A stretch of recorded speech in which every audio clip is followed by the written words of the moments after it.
حوالے سے کچھ باتیں آپ کی خدمت میں پیش کروں گا اور میں اس پہ اپنے جو بھی قرآن و سنت کے دلائل ہیں وہ آپ کے سامنے رکھوں گا. کسی کی سمجھ میں آ جائیں ٹھیک ہے, نہیں آئے تو بھائی قیامت میں وہ خود اللہ کے سامنے جواب دیں. آپ کہتے ہیں اللہ ہمارے پاس ان کے مفتی صاحب کے دلائل تھے, ان کے جوابات ہیں, یہ جوابات ہیں, یہ پیش خدمت ہے. اللہ مان لے تو ٹھیک ہے, نہیں مانے تو میرے بھائی یا تو میرے چترال لگیں گے یا آپ کے لگیں گے, دونوں میں سے ایک. یا تو میں غلط بول رہا ہوں یا آپ اگر ان دلائل کو نہیں مان رہے تو آپ غلط. اب میں آپ سے ایک سوال پوچھتا ہوں, مجھے ایک بات بتاؤ میرے بھائی, ربیع الاول اگر 12 ربیع الاول عید کا دن ہے تو یہ سیلیبریٹ کرنے کا دن ہوا ہے بھائی؟ بولو نا بھائی, جیسے کہ لوگ کرتے ہیں مبارک باتیں دیتے ہیں.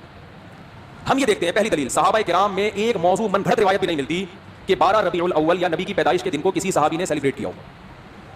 آپ کہہ سکتے ہیں کہ 14 اگست کو بھی تو ہم سیلیبریٹ کرتے ہیں. یاد رکھو 14 اگست کا مذہب سے براہ راست تعلق بولو نہیں ہے, اس کا مذہب سے تعلق نہیں ہے, جبکہ نبی کا دن منانے کا تعلق کس سے ہے؟ مذہب سے. اس کے لیے مذہب سے ثبوت چاہیے.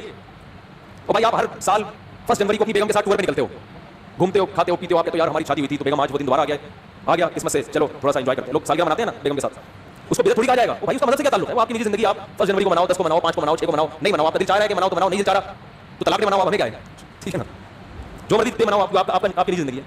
دن منانے پر گورنمنٹ کی طرف سے کوئی پابندی نہیں, اللہ کی طرف سے کوئی پابندی نہیں. برتھ ڈے کے مخالفت اس لیے کرتے ہیں کہ حماقت, کہ آپ کی زندگی میں ایک سال کم ہو گیا خوشی منا رہے ہو, حماقت کا فتویٰ لگا رہے ہیں, بدعت کا فتویٰ نہیں لگاتے برتھ ڈے پر.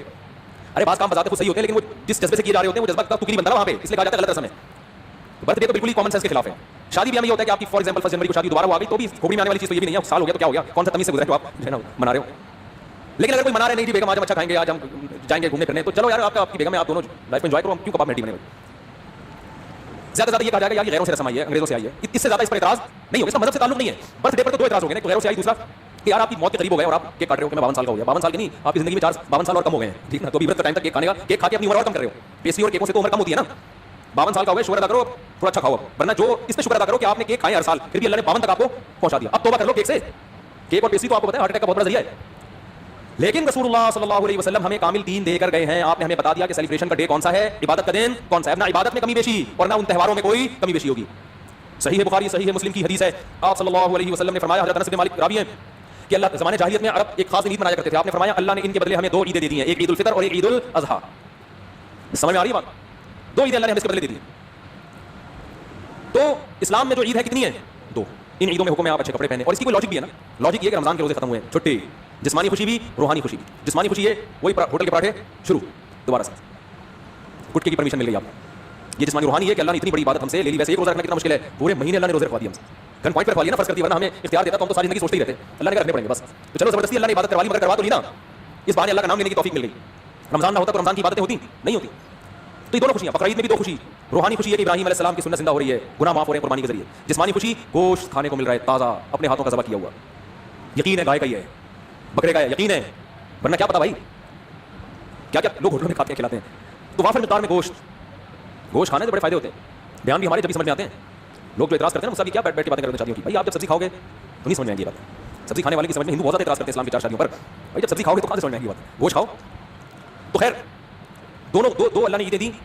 اب کہ ہم دیکھتے ہیں کہ رسول اللہ صلی اللہ علیہ وسلم کے دور میں ربیع الاول درجنوں دفعہ آیا.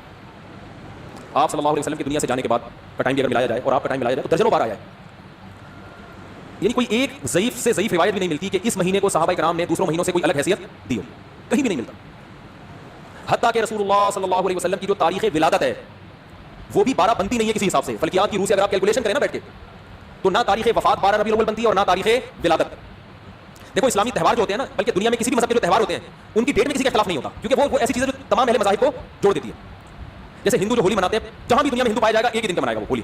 عیسائی کرسمس مناتے ہیں پوری دنیا کے کس دن, 25 کو. تہواروں میں اختلاف کسی مذہب میں نہیں ہوتا. مسلمان عید الفطر مناتے ہیں 1 شوال کو, کسی بھی مسلک کا مسلمان ہوگا شوال کی پہلی تاریخ, کیا دیوبندی, کیا بریلوی, کیا اہل حدیث, کیا شیعہ, کیا سنی, کیا حتیٰ کہ جو یعنی جن کی صرف اسلام کی طرف اپنی نسبت کرتے ہیں وہ لوگ, چاہے اسلام سے ان کا تعلق ہو نہ ہو, عید تہوار 1 شوال. وہ الگ بات ہے 1 شوال میں فرق آتا ہے کہ ہمارے 1 شوال ایک دن پہلے تو وہاں ایک دن بعد, لیکن ہے 1 شوال. اور بقرعید 10 ذی الحجہ, ان میں کہیں اختلاف نہیں ہوتا. اگر 12 ربیع الاول تہوار ہے مسلمانوں کا تو اس کی تعیین میں اس قدر اختلاف ہے کہ آپ اگر کتابیں اٹھا کے دیکھو گے صحیح حدیث تو ایک بھی نہیں ملے گی, ایک بھی نہیں ملے گی. حتیٰ کہ احمد رضا خان بریلوی انہوں نے اپنی کتاب میں پورا ایک رسالہ لکھا ہے کہ نبی کی صحیح ولادت کی تاریخ کیا ہے, اس میں 8 ربیع الاول ثابت کیا انہوں نے. وہ کتاب کا حوالہ بھی میں نے دیا تھا. لوگ کہتے ہیں کہ انہوں نے رجوع کر لیا تھا, فرض کرو رجوع کر لیا تھا, لیکن پہلے پوری تحقیق پر ایک رسالہ لکھا اور رسالہ لکھ کے ثابت کیا کہ کون سی تاریخ ہے, 8 میں رکھ لی, یوٹیوب پہ موجود ہے. پھر اس سے رجوع کرے, اس کا مطلب کنفیوژن تو پیدا ہو گئی نا. تہواروں میں ایسی کنفیوژن بولو بھائی نہیں ہوتی. مجھے نہیں پتا رجوع کیا کہ نہیں کیا, میں کہتا ہوں فرض کر لو رجوع کیا ہے. اول تو اتنے تحقیقی رسالے سے رجوع کرنا آسان نہیں ہوتا. ایک رسالہ صرف لکھا ہوا نہیں ہے, پوری تحقیق سے ثابت کیا انہوں نے. تو تہواروں میں اختلافات بولو بھائی نہیں ہوتے. اب میں نمبر بات بتاتا ہوں آپ کو جلدی جلدی کہ کون کون سے دلائل ہیں جس سے پتہ چلتا ہے کہ 12 ربیع الاول کوئی خوشی کا تہوار منانے کا دن نہیں ہے. نمبر 1 نمبر 1 صحابہ کرام میں ہمیں کوئی ضعیف روایت بھی نہیں ملتی کہ 12 ربیع الاول کے بعد پورے ربیع الاول میں کوئی انہوں نے الگ سے اس مہینے کو اہمیت دی ہو. اسلام میں 4 مہینے محترم ہیں, ان میں ربیع الاول کا نام نہیں آتا. سمجھ آ رہی ہے بات؟ اشہر حرم ہے نا 4 مہینے محترم, ان میں ربیع الاول بولو بھائی نہیں ہے. حالانکہ نبی صلی اللہ علیہ وسلم اگر اس مہینے کو الگ سے اہمیت دیتے تو آپ صلی اللہ علیہ وسلم ان 4 محترم مہینوں میں جن میں قتال ناجائز تھا ان میں ربیع الاول کو سب سے پہلے رکھتے آپ. یہ دوسری دلیل مستقل ہو گئی ہے کہ اسلام میں جب 4 مہینوں کو محترم قرار دیا گیا تو اس میں ربیع الاول کا بولو نا نہیں. تو پہلی دلیل نبی صلی اللہ علیہ وسلم نے اپنے دور میں کبھی بھی نہیں منایا, کوئی صحیح حدیث بھی نہیں ملتی. لوگ کہتے ہیں پیر کا روزہ رکھا ہے میں صرف آ رہا ہوں. نمبر 2 رسول صحابہ کرام نے خلفائے راشدین کے دور میں کوئی ایک جھنڈی کیا ایک تنکے کا بھی ثبوت نہیں ملتا کہ الگ سے اس مہینے کو کوئی پروٹوکول دیا ہو. نمبر 3 اسلام میں 4 مہینے محترم قرار دیے گئے, ان میں ربیع الاول کا تذکرہ بولو نہیں ہے. نمبر 4 کہ اسلام میں 2 عیدیں تو بڑی ہیں اور ایک عید ہے جمعے کی جو چھوٹی عید کہلاتی ہے. اس کا بھی عید کے ساتھ لوگ ہے نا, ایک روایت میں اس کو عید قرار دیا گیا ہے اور اس میں عید کے کچھ احکامات نہیں ہیں, صرف زبانی کلامی قرار نہیں دیا گیا بلکہ عید کے بولو بھائی کچھ احکامات نہیں ہے. جو کہ مسجد آتے ہیں نا تو جمعے کے دن بھی نہا دو, عید کے دن بھی اجتماع ہوتا ہے, جمعے کے دن بھی اجتماع ہوتا ہے, عید کے دن بھی 2 رکعتیں ہوتی ہیں, جمعے کے دن بھی 2 رکعتیں, عید کے دن بھی خطبہ ہوتا ہے, جمعے کے دن بھی خطبہ ہوتا ہے. یہ ساری مشابہتیں کس کے ساتھ ہے؟ عید بھی جمہور علماء کے نزدیک صرف شہر میں جائز ہے, عید بقرعید کی نماز گاؤں میں دیہاتوں میں جائز نہیں ہے. جمعہ بھی انہی جمہور علماء کے نزدیک صرف شہر میں جائز ہے, گاؤں دیہاتوں میں جمعہ جائز نہیں ہے. تو سارا لک آ رہا ہے کہ نہیں آ رہا؟ اور اس پہ اور ایک مزید مشابہت کہ نبی صلی اللہ علیہ وسلم نے فرمایا کہ جمعے کے دن کو روزے کے ساتھ خاص مت کرو, جائز ہے روزہ رکھنا لیکن اسپیشل اس کی کوئی فضیلت نہیں ہے. پہلے سے رکھتا آ رہا ہے کوئی کنٹینیو تو ٹھیک ہے, الگ سے یہ کہنا کہ آج جمعے کا دن ہے بڑا دن ہے تو میں روزہ رکھوں گا یہ ٹھیک نہیں ہے. کیوں؟ عید کے دن روزہ نہیں ہوتا نا, تو اب بڑی تو نہیں ہے لہٰذا روزے کو مکروہ قرار دیا گیا. اب مجھے ایک بات بتاؤ, سب سے پہلے جو قوم آئی وہ یہودی تھے نا, ان کے لیے جو بڑا دن تھا گویا مجازی عید تھا, وہ ہفتے کا دن تھا یا نہیں؟ آج بھی یہودی ہفتہ مناتے ہیں, ان کی مجازی عید کون سی تھی؟ ہفتہ. اس کے بعد آئے عیسائی, عیسائیوں کے لیے کون سا دن ہوا؟ اتوار. اس کے بعد آئے مسلمان, تو کون سا ہونا چاہیے تھا؟ پیر. پیر کا دن نبی کی ولادت کا دن بھی ہے, اس بات کے زیادہ لائق تھا کہ یہ بڑا دن بنا دیا جاتا, اور اس بات کے لیے بھی کہ وہ ہفتہ اتوار پھر ہم اس کے بعد پیر, لیکن ریورس گیئر لگا دیا اسلام نے. نا نا نا نا پیر کا دن نہیں بنے گا تمہارے لیے. بہت مشکل ہے بات سمجھانا, بہت مشکل. ماموں کو سمجھانا بولو بھائی, ماموں بنانا آسان ہے, ماموں کو سمجھانا مشکل. تو اسلام نے پیر کے دن کو پروٹوکول حالانکہ بنتا بھی تھا اور قیاس کا تقاضا بھی تھا کہ ان کا جمعہ ہے, ان کا ہفتہ ہے, ان کا اتوار ہے, تو ہمارا پیر ہونا چاہیے ریورس. ورنہ بدعتیوں کو موقع مل جاتا کہ اسلام میں بڑا دن اس لیے ہے پیر, اس لیے کہ اس میں نبی کی ولادت, وہ سیلیبریٹ کرتے, اس کو مناتے, اور انہی بے اعتدالیوں کا شکار ہوتے جس کے یہود و نصارہ شکار ہوئے ہیں, کیونکہ وہ دیکھ لیا تھا اسلام نے کہ وہ یوم ولادت پہ کیا کرتے ہیں. یہ فلسفہ ختم کر دیا اسلام نے. کتنے دلائل ہو گئے؟ 3 ہو گئے, 4 ہو گئے, جتنے بھی ہو گئے بعد میں لکھ لینا ہے. ہمیں عام کھانے سے مطلب ہے پیٹ گننے سے. بعض لوگ کہتے ہیں رسول اللہ صلی اللہ علیہ وسلم نے بھی اپنا یوم ولادت منایا, اور آپ صلی اللہ علیہ وسلم پیر اور جمعرات کا روزہ رکھتے تھے. کسی نے پوچھا پیر کا روزہ کیوں رکھتے ہیں؟ آپ نے فرمایا میرا یوم ولادت. پہلی بات یہ کہ اس سے تو پیر کا دن منانا ثابت ہوا, 12 ربیع الاول کا روزہ تو پھر بھی ثابت نہیں ہوتا نا. 12 تاریخ کو تو آپ نے کہیں بھی نہیں ملتا, بلکہ اسی حدیث سے اگر آپ دلیل پکڑتے ہیں تو اسی حدیث سے تو ثابت ہوتا ہے کہ پھر پیر کو مناؤ. 12 ربیع الاول کو پھر بھی منانا ثابت نہیں ہوتا, کہیں بھی نہیں ہے کہ 12 تاریخ کو نبی نے روزہ رکھا ہو. دوسری بات کہ پیر کو آپ صلی اللہ علیہ وسلم نے روزہ رکھا تو اس میں آپ نے اس کے تہوار ہونے کی اور نفی کر دی ہے, کیونکہ روزہ اور تہوار جمع نہیں ہوتے. روزہ رکھ کے آپ نے بتا دیا کہ اس دن کو سیلیبریٹ کرنے کا کہ تصور کو میں جڑ سے ختم کر رہا ہوں. عید الفطر کے دن روزہ ہوتا ہے. دیکھو پیر کا دن اس بات کی بھی امکان تھا کہ تہوار بھی ہو سکتا ہے اور نہیں بھی ہو سکتا. ہمیں دوسرے دلائل سے پتہ چلا کہ یہ تہوار نہیں ہے, لیکن نبی صلی اللہ علیہ وسلم نے ان دلائل پر مہر لگا دی روزہ رکھ کے. کیا کر دیا بھائی؟ مہر لگا دی کہ اس میں سیلیبریشن کا جو تصور ہے نا وہ کھرچ کھرچ کے ختم کر دیا جائے. کسی بھی دن کو روزہ رکھ کے منایا نہیں جا سکتا. خوشیاں ہمیشہ کھا پی کے منائی جاتی ہیں, بھوکا رہ کے نہیں منائی جاتی. کھانے پینے کے دن ہوتے ہیں خوشی کے دن. میں اس کی بہت سی مثالیں دیتا ہوں. آپ کا بیٹا پاس ہو گیا 6 نمبروں سے اتفاق سے, کراچی میں ہے تو ظاہر ہے گھروں سے پاس ہوا ہوگا, لیکن اس سے غرض نہیں پاس ہو گیا 6 نمبر آ گئے. لوگ کہتے ہیں بہت خوشی ہوئی جی آپ کا بیٹا پاس ہو گیا, کچھ مٹھائی تو ہونی چاہیے. آپ کہتے ہیں ٹھیک ہے, خوشی میں کل صبح کا ناشتہ بول, نہ آپ نے صبح کا ناشتہ کرنا ہے نہ میں نے, بھوکا رہ کے سیلیبریٹ کریں گے, خوشی منائیں گے. کبھی ایسا دیکھا آپ نے؟ کیا ہو گیا بھائی؟ آپ کہہ سکتے ہیں شکرانے میں تو لوگ روزے رکھتے ہیں, تو شکرانے میں روزہ رکھنا وہ تو ایک عبادت ہے نا. ہم تو سیلیبریشن کی بات کر رہے ہیں. شکرانے میں روزہ اس لیے کہ اپنے آپ کو تھکایا جاتا ہے, تو وہ تو ایک عبادت ہے نا روزہ, اس میں تو اپنے آپ کو تھکائیں گے آپ. خوشی منانا میں کھانا پینا کے بغیر خوشی نہیں منائی جاتی. خوشی میں کھانا پینا لازمی عنصر ہے. دنیا کے ہر مذہب میں, دنیا میں کوئی ایسا مذہب نہیں ہے جو خوشی بھوکا رہ کے مناتا ہو. دیکھو نبی صلی اللہ علیہ وسلم فرمایا للصائم فرحتان, روزے دار کے لیے 2 خوشیاں ہیں, فرحتیں, ایک جب جنت میں اجر ملے گا اور ایک جب افطاری کے لیے بیٹھتا ہے وہ. تو روزے دار کو بھی خوشی روزہ رکھ کے نہیں ہوتی, روزہ کھا کے ہوتی ہے.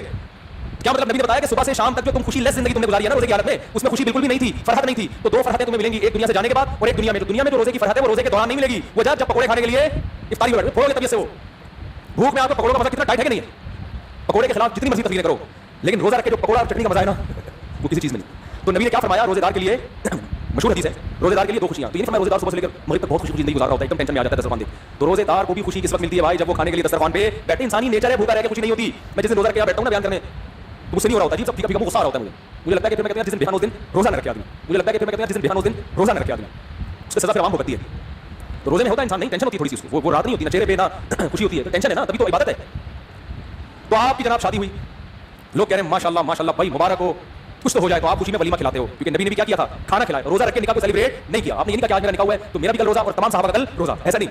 صحابہ عرض کرتے ہیں یا رسول اللہ آپ کا نکاح ہوا ہے روزے تو ہم رکھتے ہیں لیکن یہ تو روزے کا موقع نہیں، تو خوشی کا موقع ہے، اس میں تو کھانا کھلانا ہے. یہاں تک کہ نبی نے سفر میں نکاح کیا تو سفر میں آپ کے پاس ولیمے کے اسباب نہیں تھے، تو آپ نے صحابہ سے فرمایا، رخصتی ہوئی اگلے دن آپ نے صحابہ سے فرمایا کہ جس کے پاس کوئی کھانے کی اچھی چیز ہے دسترخوان پہ لے آؤ، سب مل کے کھائیں گے. تو اپنے خرچے پہ بھی کھلانا ضروری نہیں ہے ولیمے میں، اگر نہیں ہے بھائی ابھی سفر میں کوئی بات نہیں یار تھوڑا سا اللہ ہو جائے گا، آؤ سب بیٹھ کے دسترخوان پہ کھاتے، اس کا مزہ ہے نا. تو نبی نے ہمیشہ خوشی منائی ہے کھانا کھا کے، روزہ رکھ کے خوشی نہیں، دنیا کے کسی مذہب میں نہیں منائی جاتی. تو پیر کے دن آپ صلی اللہ علیہ وسلم نے روزہ رکھ کے اپنے یوم ولادت میں سیلیبریشن کے اور سیلیبریٹ کرنے کے کانسیپٹ کو ہمیشہ کے لیے جڑ سے ختم کر دیا. اب جو نبی کا سچا عاشق ہوگا وہ ربیع الاول کو خوشیاں نہیں منائے گا، بہت زیادہ کچھ کرے گا تو روزہ رکھ لے گا. ہم تو کہتے ہیں اس کے لیے بھی ثبوت چاہیے روزہ رکھنے کے لیے بھی، لیکن اگر آپ کوئی قیاس کر کے ادھر ادھر سے نکالتے بھی ہو تو زیادہ سے زیادہ روزہ مل جائے گا. دیکھو خوش ہونا الگ چیز ہے، خوشی منانا الگ چیز ہے. ربیع الاول میں خوش ہونے پر پابندی نہیں ہے. اگر کوئی اس لحاظ سے ربیع الاول کا مہینہ سوچ کے خوش ہوتا ہے کہ اس میں نبی کی ولادت ہوئی تھی، اس کو مناسبت ہے، تو خوش ہونے پر گورنمنٹ کی طرف سے بھی کوئی پابندی نہیں اور اللہ کی طرف سے بھی کوئی پابندی نہیں ہے. خوشی تو کسی بھی بات پہ ہو سکتی ہے نا، ربیع الاول سے محبت بھی ہو سکتی ہے کہ یار اس مہینے میں نبی پیدا ہوئے تو مجھے اس میں محبت ہے، کوئی پابندی نہیں، بلکہ ہے نبی سے محبت کا تقاضا ہے. اس محبت کو منانا، بات آ رہی ہے سمجھ میں؟ منانا الگ چیز ہے، خوش ہونے پر آپ ہو خوش کوئی مسئلہ نہیں. ہمارے فرماتے جب بھی ربیع الاول کا مہینہ آتا ہے میرے دل میں عجیب سی ایک محبت پیدا ہوتی ہے اس مہینے سے. اور علماء کی یہ مزاج ہے نبی سے، بھائی نبی کی طرف جو چیز بھی منسوب ہوگی اس سے محبت ہوگی کہ نہیں ہوگی؟ یقیناً ہوگی. ہم جاتے ہیں مدینہ منورہ، رسول اللہ صلی اللہ علیہ وسلم کا حجرہ یہاں تھا، مدینہ میں دیکھ کے خوشی ہوتی ہے نا، ایک محبت کے جذبات ابھرتے ہیں یار نبی کی نسبت یہاں حجرہ تھا، امی عائشہ کا یہاں، یہ امی عائشہ کا حجرہ، یہ نبی صلی اللہ علیہ وسلم کے بیٹھنے کی جگہ، یہ امامت کی جگہ، دیکھ کے ایمان تازہ ہوتا ہے. لیکن کرنا کچھ نہیں ہے وہاں، کیونکہ کچھ کرنے کے لیے ثبوت کی ضرورت ہے. وہاں کرنا کچھ نہیں ہے، زیارت کر کے خوش ہونا ہے، اللہ سے دعا مانگنی ہے کہ اللہ ہمیں نبی سے اور محبت نصیب فرما. کرنا کچھ نہیں ہے، کرنا جہاں جہاں جو کچھ ہے وہ نبی نے بولو بھائی بتا دیا کہ یہاں یہ کرنا ہے، یہاں یہ کرنا ہے. طواف کی جگہ کہاں ہے، اعتکاف کی جگہ کہاں ہے، صفا مروہ کی صحیح کہاں ہوگی، رمی کہاں ہوگی، قربانی کہاں ہوگی، یہ سب چیزیں نبی نے بتا دی ہیں. اب آپ کو کب مینا میں قربانی ہوتی ہے نا، آپ جوش میں آئے کہ یار مجھے تو نبی کی جگہ سے اتنی محبت، جہاں آپ کا حجرہ تھا، مجھے میں فرد محبت میں دیوانہ ہو گیا، قربانی وہاں کروں گا نبی کی یاد میں. کوئی کر سکتا ہے؟ سعودی گورنمنٹ پڑے فوراً جیل میں ڈال دے گی. بھائی قربانی نبی نے بھی کہاں کی ہے؟ مینا میں کی ہے، دم بھی مینا میں دینا پڑے گا، حرم میں، حدود حرم میں. تو ہر چیز کی لوکیشن جگہ جہاں کیا کیا کرنا ہے وہ نبی نے بتا دیا ہمیں. اخبل طریقے سے نہیں چلنے کی اجازت آپ کو. ایک تھوڑی سی دلیل اور رہ گئی، ٹاپک بہت اہم ہے نا، اس کو مکمل ہونے دینا. خیال یہ تھا اس پہ کہ نبی نے روزہ رکھ کے بتا دیا کہ اس کو سیلیبریٹ کرنے کا کوئی تصور بولو بھائی نہیں. ایک اور دلیل، دلائل تو ایسے بہت ہیں، وقت ختم ہو رہا ہے تو کافی دلیل لے کے پتلی دلیل سے نکلتے ہیں. اسلام میں جتنے تہوار ہیں وہ دن کی روشنی میں ہیں، راتوں کو بولو بھائی نہیں. رات کو تہوار منانا یہ یہود و نصارہ کا کلچر ہے. رات کو اسلام نے تہوار نہیں رکھے. شب برات بھی اسلام میں اسی وجہ سے نہیں ہے. جو 15 شعبان ہے اس کی رات میں عبادت ہے، تہوار نہیں ہے. سمجھ رہے ہو؟ رات عبادت کے لیے، تہواروں کے لیے نہیں ہے، سونے کے لیے اور عبادت کے لیے. عیسائی کرسمس کب مناتے ہیں؟ رات کو. ہندو دن میں ہولی مناتے ہیں مگر ان کی جو رسومات کا بہت زیادہ حصہ رات کے وقت ادا ہوتا ہے. رات کو اسلام نے تہوار اس لیے نہیں رکھے کہ رات میں انسان کی توجہ گناہوں کی طرف جانے کا خطرہ زیادہ ہوتا ہے. اور شاعر اسلام دن کی روشنی میں ادا کیے جاتے ہیں. شاعر